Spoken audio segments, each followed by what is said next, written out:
Good morning, everybody. Keith Hill here, FoodTruckHelp.com. I love BaconTruck.com.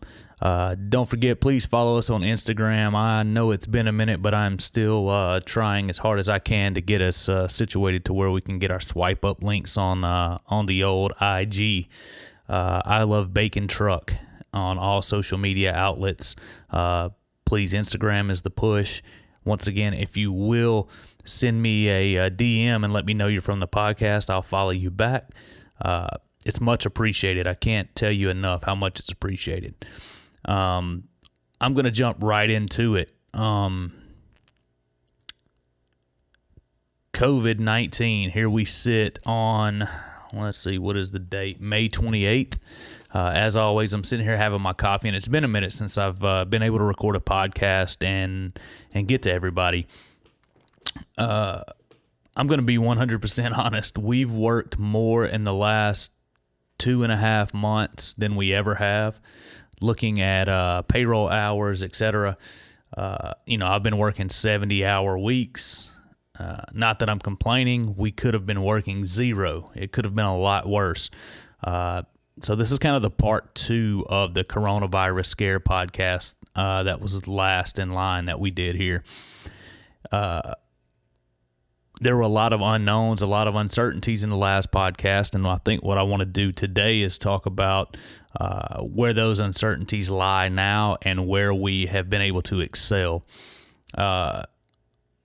We've been fortunate enough that over the last 6 years we've been open, every year has been better than the last. And that's just mainly, due to knowledge.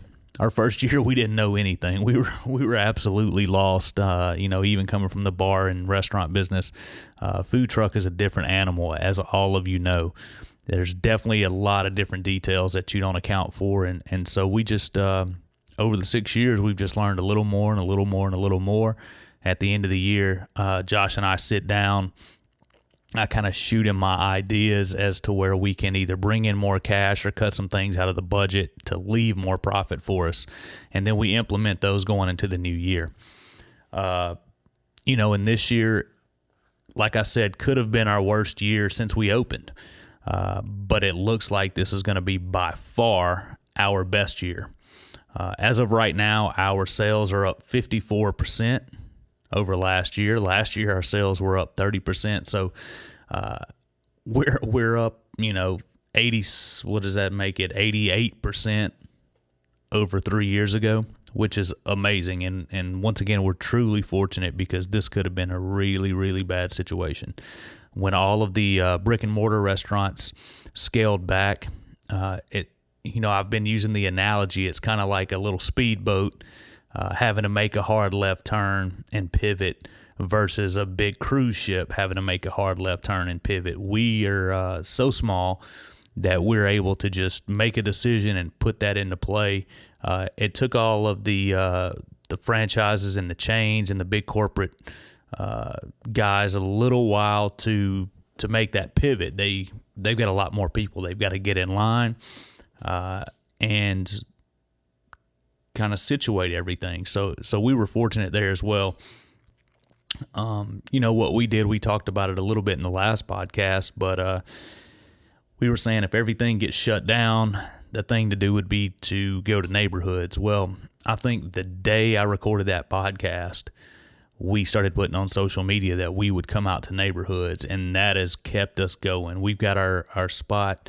One of our main spots is on the Army base here. It's half Army, half NASA on Redstone Arsenal, and there's a gate. It's kind of a captured audience. It's there's not a lot of food to eat there other than like a Church's Chicken and a Subway and a Burger King and things of that nature. So a lot of the food truck people in Huntsville, where we are, that's kind of our bread and butter.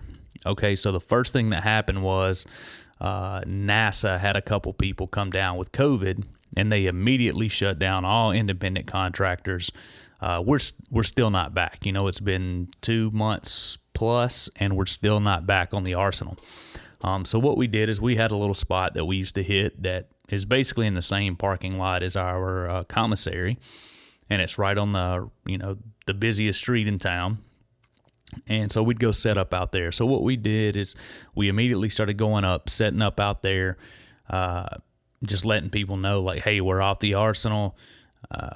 This is where we're going to be. This is going to kind of be our home base until we get started. And then we started booking neighborhoods.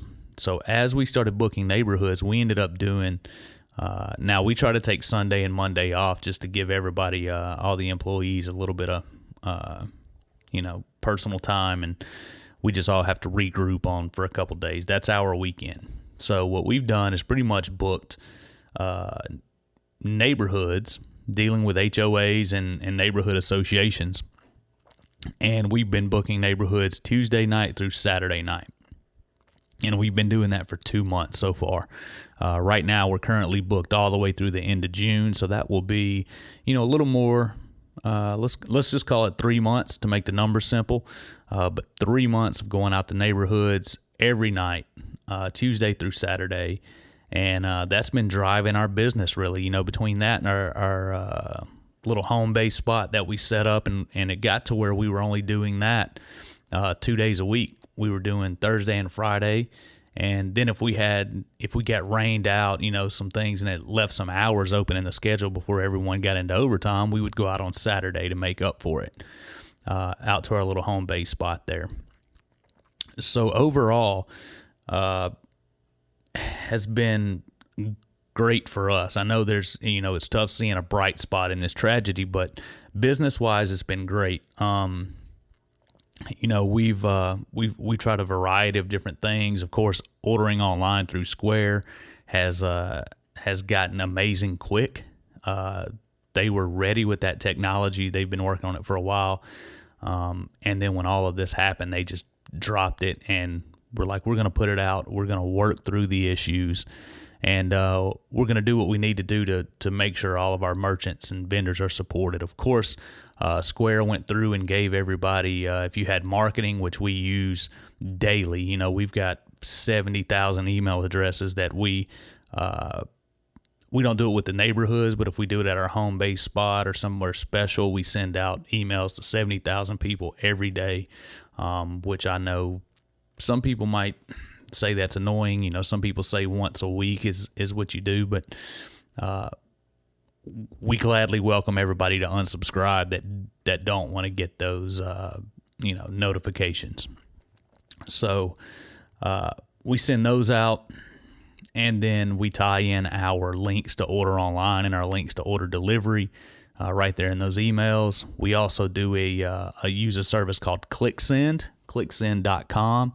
We started gathering cell phone numbers, mobile numbers a year or so ago, and telling people we have a page on our website that if you want to get location updates via SMS, just put your information in here with your cell phone number, and so we gathered those up, and that's only about I think we got like 400 people that get notifications through that avenue, and that works pretty good.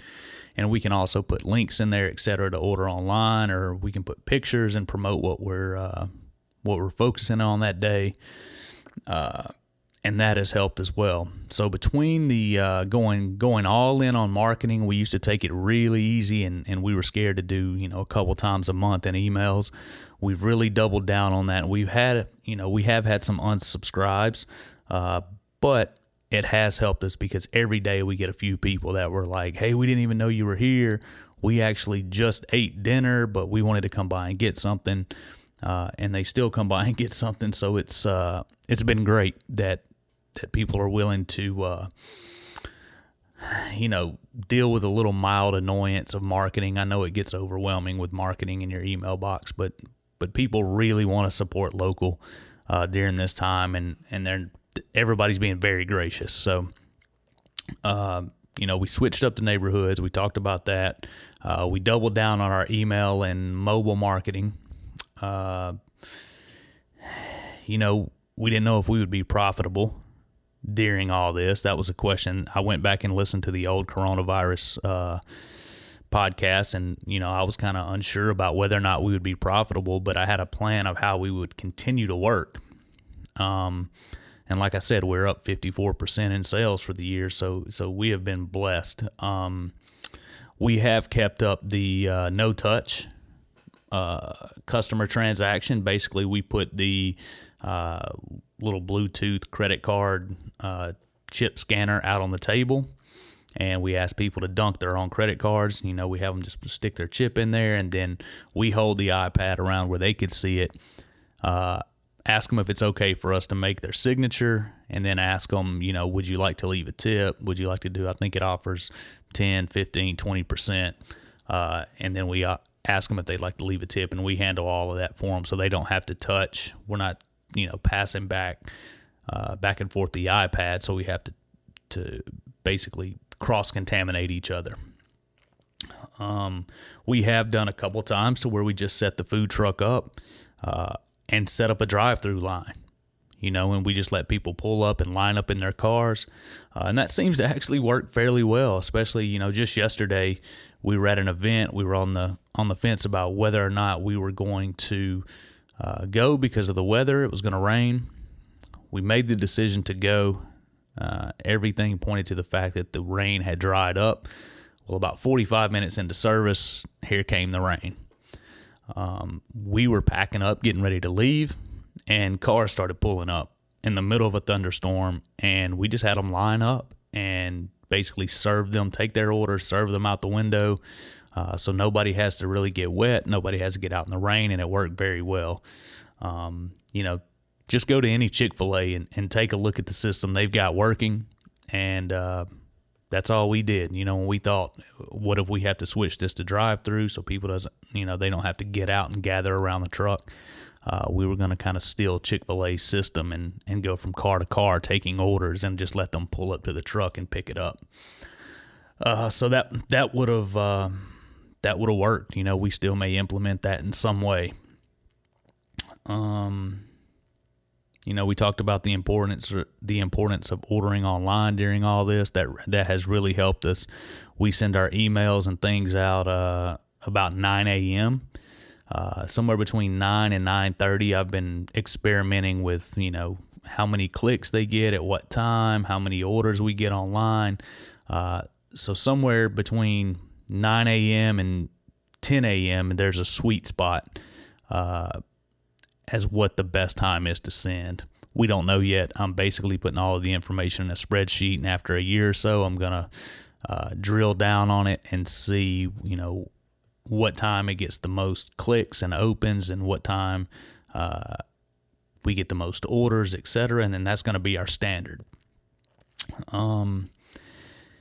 Yeah, I think that's it. I think that's my update for COVID-19 into 2020, of course. We're sitting here at the end of May, and we're up 54%. I couldn't be happier. Don't get me wrong. We're all tired, and we take the week of 4th of July off to let everybody go on vacation, etc. And it's all overdue. We're all tired. We're all kind of worn out and tattered and beat and exhausted, but it's all right. We've all come together as a team. We did our best to keep everybody working. Thankfully, we didn't have to lay off anybody. We had an employee that did, kind of get a reduction in hours, but at least he was still working. So there we are. I mean, this is just a quick update, and let's hope we can continue moving this direction. One thing I did want to talk about before I got out of here, before I end this, was the trends as things normalize. We were getting destroyed the first month, and then it started to slack off once all of the chains and corporate guys kind of got their ships turned around. And we saw it slack off. We saw our numbers cut in half in neighborhoods just because people realized, like, hey, I can drive up to, whatever, Popeye's Chicken and go through the drive-through. And people aren't quite as scared to leave their house and to go interact with people. So a lot of the big chain restaurants started getting their business back. And, that got us a little bit. But, hey, we're doing fine still. It's not we're not moving as many groceries as we were, but it's still good. So it's going to be interesting to see. You know, my big thing was Alabama opened back up last week, pretty much for everything. So I don't know how that's going to divert business away from us. As of right now, we're only a week in.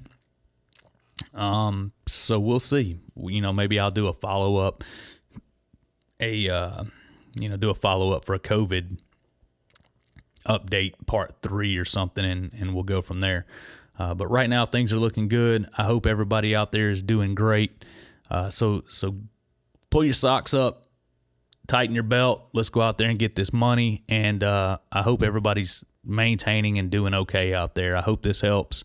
And as always, you can go to foodtruckhelp.com and get in contact. I'm going to try to make it a point to start checking that a little more often now that things are starting to normalize and I'm not just getting destroyed every day and coming home and going to sleep. So keep listening. If you got anything, please comment. You can find this on SoundCloud, Apple Podcast, anywhere podcasts are basically carries the podcast now. So that's great. We've got some widespread coverage.